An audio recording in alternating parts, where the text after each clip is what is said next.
Hey racers, and welcome back to another live stream. It'll be the last live stream for this week before we head into the weekend. And today's topic is protein powder. Yay or nay for riding and race day? And should riders and racers be taking protein powder in the first place? So I guess the first thing is why do most riders think about taking protein or take protein? And there's a wide variety of reasons. Hey John. Wide variety of reasons. Some guys take it because they want to gain weight intentionally because they're too light. Hey, Nick.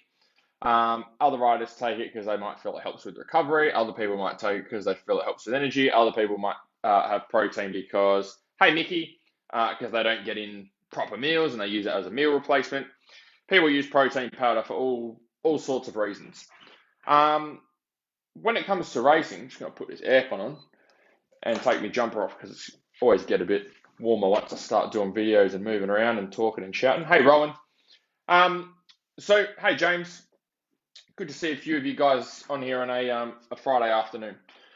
So that's really the main reasons that people tend to use protein powders or protein supplements. Now, the main reason, like from a performance point of view, the main reason that you would use protein is it helps you to recover. Okay, so we've got three macronutrients. Hey, Matthew, we've got proteins, we've got fats, we've got carbs. Okay, there are three macronutrients that our body uses.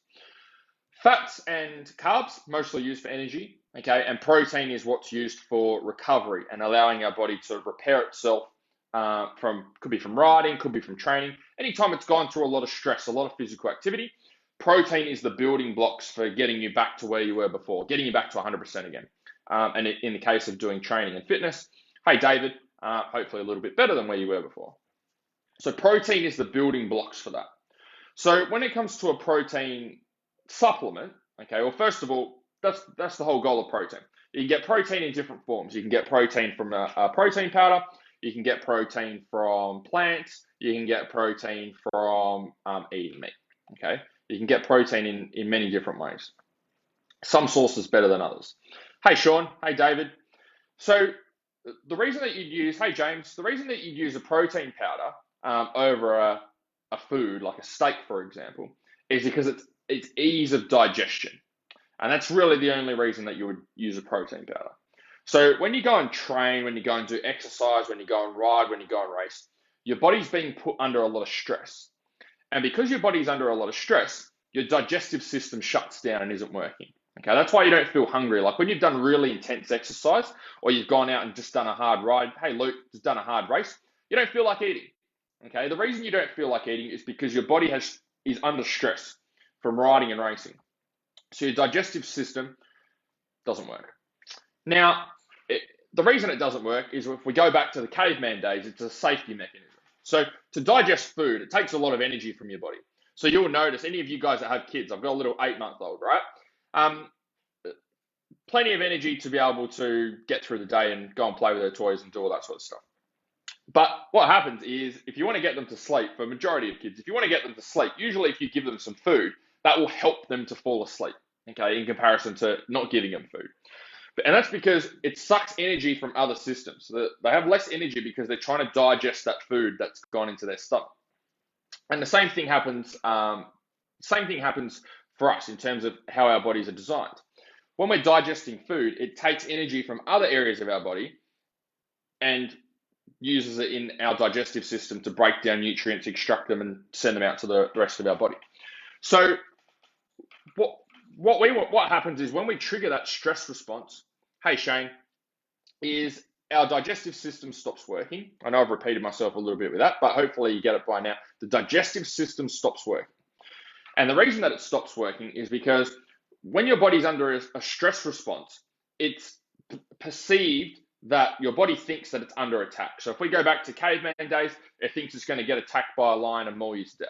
So instead of trying to digest what you had for lunch and taking energy out of your muscles, taking energy from your brain, taking energy from other areas to get your digestive system working, it shuts down your digestive system and doesn't digest food and nutrients, and it takes that energy and gives it to all the other areas to help to give you more energy to get you away from the danger.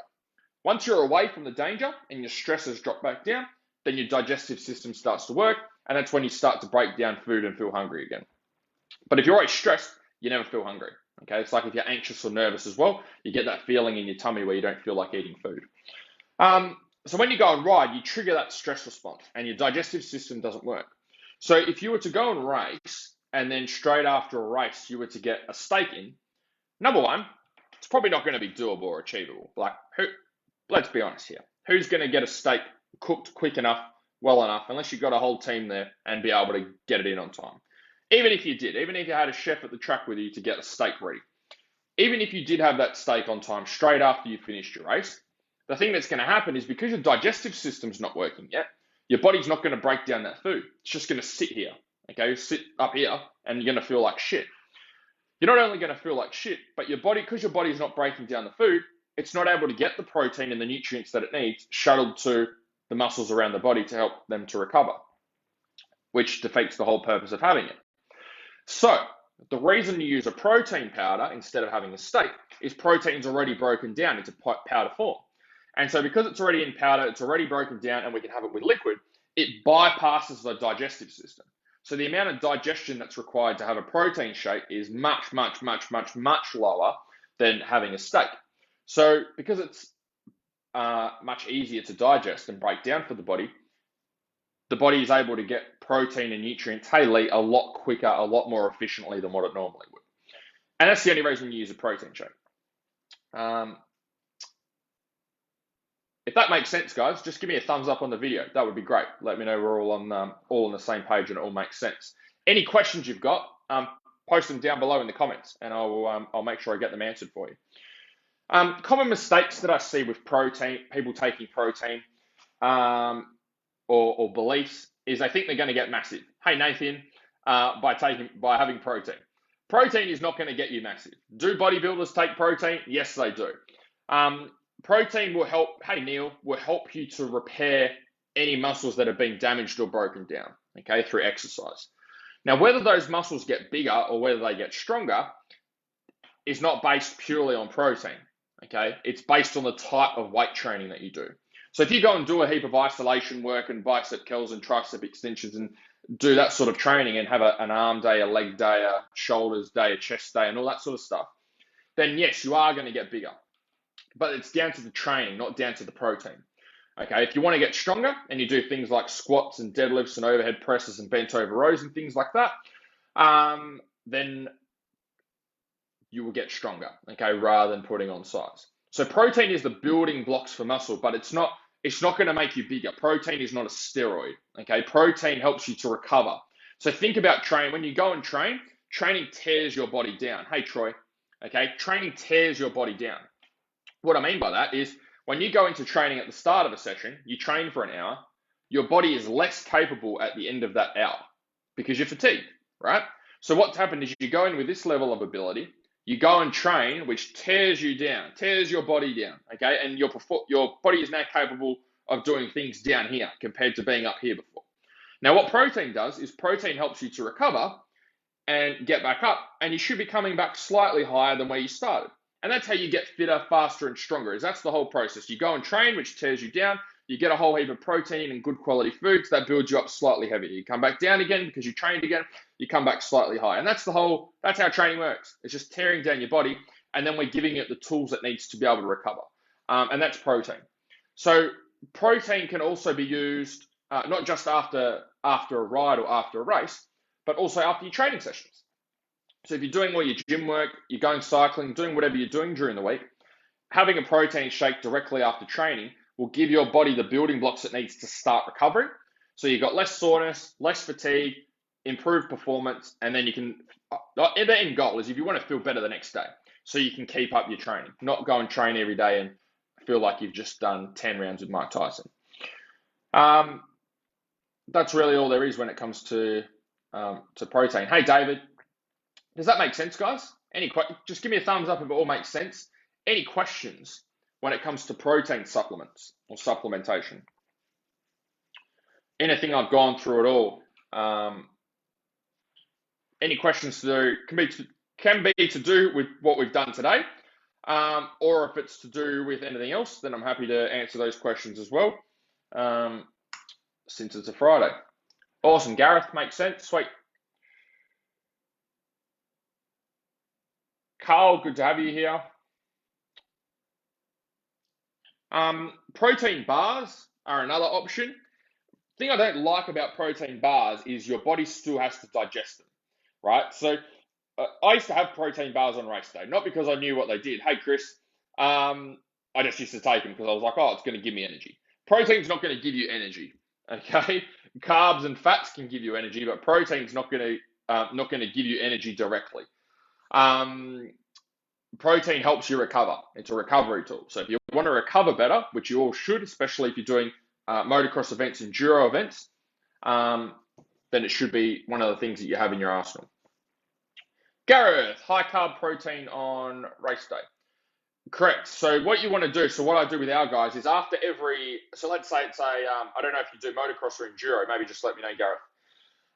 For, let's say it's a motocross event and you've got 3 races in practice, after every ride, okay, so practice, race 1, race 2, race 3, our guys will have half a protein shake, and they will have that either with, can be with Powerade, can be with coconut water, or can be with a carb supplement. If you're using a carb supplement, you probably only need, if you're doing like up to a half-hour moto of motocross, oh, awesome, so giving the motocross example, good stuff. It was a 50-50 chance of getting the right one. If you are having a carb supplement, you might only need to have half. So I've got an endurance supplement that I use, which is like a carb drink, which is pretty much pure sugar. And that's got about 45 grams of carbs in it, which is a fairly shit ton of carbs for just a drink. So your body needs, so if we look at the nerdy stuff, okay, and we get very specific with what we're eating and how we're fueling ourselves. For every hour of intense exercise, we want to give our body between 30 to 45 grams of carbs and 15 grams of protein. So if we're doing a motocross event, let's say it's half, let's say you're doing like roughly a 20-minute half-hour enduro, you want to halve those numbers. So you might get in, instead of the full 45 grams of carbs, you might get in, say, 20 grams of carbs. So half, if for my powder, it'll be half a scoop. And then for protein, a protein scoop might be 25 or 30 grams of protein. You might do maybe roughly half a scoop for that as well and have that. Or you just mix up one shake and have half of it before one race and half of it before the other. Or sorry, after the other. So yes, you are right. High carb and protein on race day, correct. Protein you want to have after the races though. Okay, when you're doing carbohydrates, you want to have before and after racing. When it comes to protein, just after. Okay, protein is not going to give you energy. So you're not going to get protein and be like, "Woo, I'm ready to rock and roll." Protein's a recovery tool. Okay, the main purpose of that macronutrient is a recovery tool. So you want to make sure you're using it at the right times. Carl, I missed the first part. What ones do you recommend for 49-year-olds MX?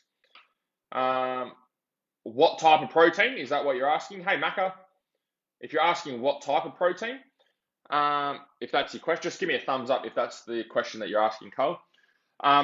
Whey protein isolate is what you want to use, okay?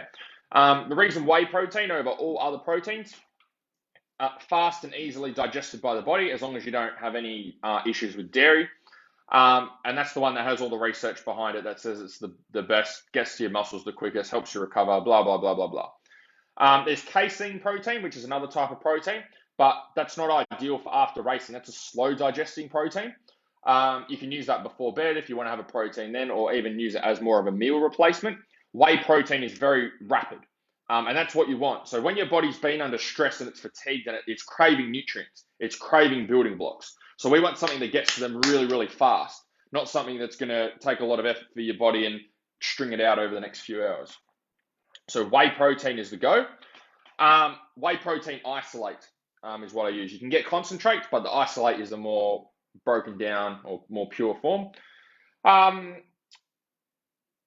Something else I was going to say on that, brands that you can use for protein that I recommend. So when it comes to protein shakes, guys, and protein powders and supplements, not all proteins are created equally. If you go to your local supplement store, you get stuff from Woolies, 9 times out of 10, it is packed with a whole heap of fillers and shit in there that your body doesn't even need, and it's probably not going to digest, and it's not going to help you. Um, and a lot of them are loaded with a lot of sugars as well. If you want protein and you're getting sugar in there, then that's a problem. So 3 brands that I recommend. True Protein is one. These are all online companies, by the way. They make their own products and sell their own products. You're probably not going to be able to go down to your local store and be able to get this stuff. You'll have to order it online and get it delivered. True Protein is one brand. Professional Whey is another brand. And the one I use currently is Bulk Nutrients. I think they sponsor the Yamaha team. The one I use currently is Bulk Nutrients. And I found that really good, both just price-wise and mix as well, and taste half decent. The goal of a protein shake is never for it to taste like you've just got a bloody triple decker shake from Wendy's, right? That's not the goal. But at the same time, if you can't even stomach it or sip on it, then you obviously need to get something that's digestible. So it's not supposed to taste nice. It's supposed to help you to recover. So that's what I use at the moment, Bulk Nutrients.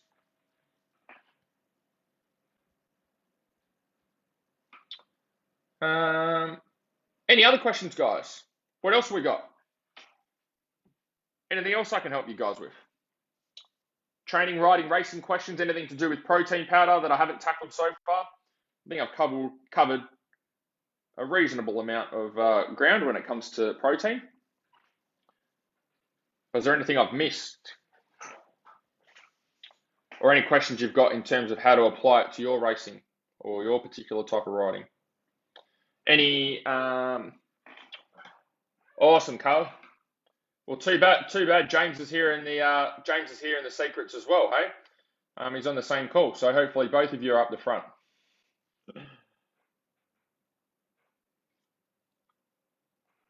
Anything else, or that's all we got?